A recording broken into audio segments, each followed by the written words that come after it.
is my blood draw video. So I'm going to show you on my husband's arm because I feel like it's easier to explain, but he's afraid of needles, so I'm going to stick the box. So before you do anything, you want to gather your supplies.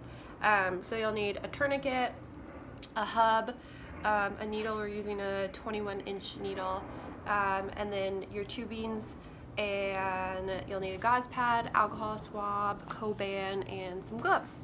So I don't have Coban, and I didn't get a tourniquet in my kit, but so after you gather all your supplies, you'll get them ready. So I like to get my needle ready before anything else. So when you walk into the patient's room, of course, you always want to perform hand hygiene, and then you want to just go ahead and let them know what you're doing and who you are. So explain that you're the nurse and that you're going to take some blood and for what reason. And then you want to ask the patient 2 patient identifiers. So if they were in the hospital, you would ask them to state their name and date of birth, and then you would check their band on their arm.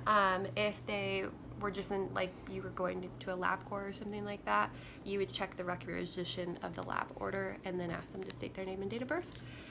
So you would perform hand hygiene, and then you would go ahead and assess their veins.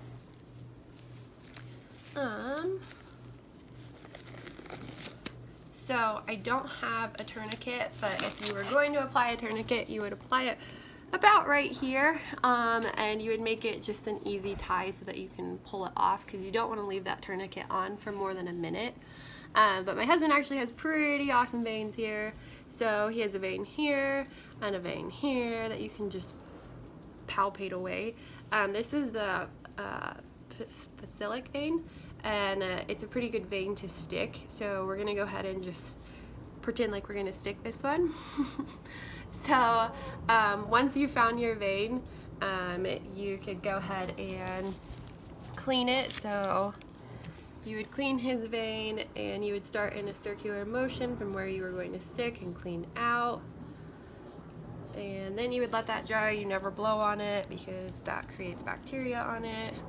So then while it's drying, I always put my needle together. So this is the hub, and you just pull this off and you connect it like so. And so anytime that you stick a patient, once you pull this off, you want to have the bevel up. So the bevel would be up, and then you want to do order of draw. So these are actually 4th, and these are the only ones that I have. But these are SST, so they're good for like drawing vitamin B12 and things like that.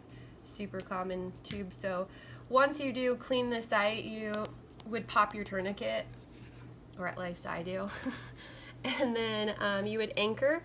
I anchor with my non-dominant hand, just because I'm good at switching tubes with that hand. So I anchor, and then you're going in at about a 30-degree angle into that vein, and you go in, and you would wait.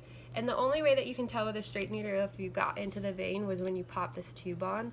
So I'm holding my right hand, it's anchoring my needle, and then you would just push this tube in. It has a vacuum in it, so the blood would fill in, and if it didn't, it means that you probably transfixed your vein. So you would just kind of move the vein out and then push it back in into a more 30-degree angle. Sometimes they're super deep, so sometimes you actually have to go at a 90-degree angle.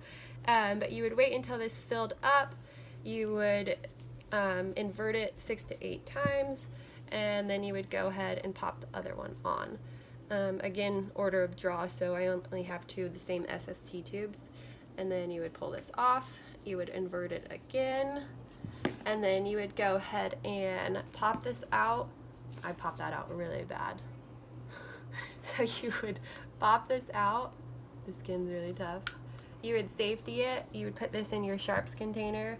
You'd go ahead and place a gauze tab on this and ask them to hold pressure on it. And then while they're holding pressure on it, I like them to just make sure to verify the labeling before I actually put it on the tubes. So I would have them verify their name and date of birth and the date, and then I would go ahead and put it on my tubes, and I would check to make sure that they are not bleeding profusely. Some patients are on blood thinners, so you just want to go ahead and hold that extra if they are, and then go ahead and either bandage it or co-band it. depending on your facility's procedures, and then just advise them to keep it on for about 10 minutes.